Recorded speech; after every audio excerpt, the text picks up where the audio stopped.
una cosa che io mi chiedo è, siamo sicuri che il Comune di Portogruaro ha un bilancio molto buono? Lo dico molto serenamente, molto sinceramente, guardandolo adesso, nel 2015, ma c'è un qualcosa che io, per primo, non riesco, e credo in pochi, si riesca a valutare: il peso dei derivati che sono stati stipulati.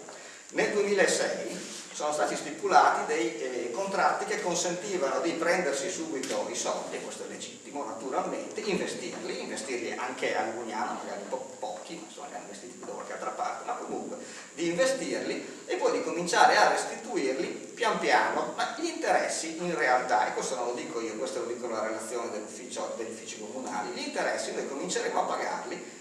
quelli pesanti, nel 2016, ma non solo, non sappiamo quali interessi noi andremo a pagare, perché avendo giocato su dei contratti derivati, su dei contratti che si basano o su delle previsioni di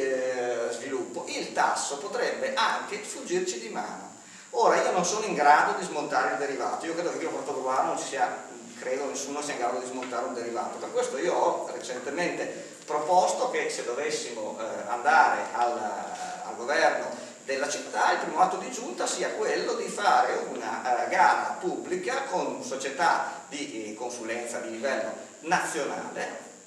che vadano ad analizzare il peso che questi derivati, che sono stati fatti nel 2006 e che non pesavano, ma che adesso vi assicuro peseranno, non lo dico io, c'è scritto negli atti del comune,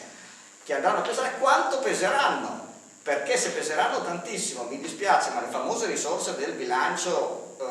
da maquillage che abbiamo oggi non saranno più quelle, e non saranno più quelle nel 2016, forse qualcosetta, ma nel 2017, che è un po' l'anno critico che mi pare che sia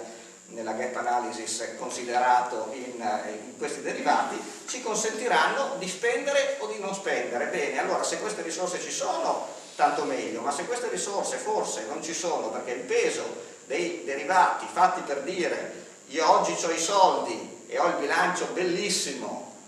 domani non sono sindaco io e quindi forse il bilancio può essere bello o meno bello, ma comunque il problema sarà di qualcun altro. Bene, questa cosa, questo è un impatto di cui noi dobbiamo tenere conto.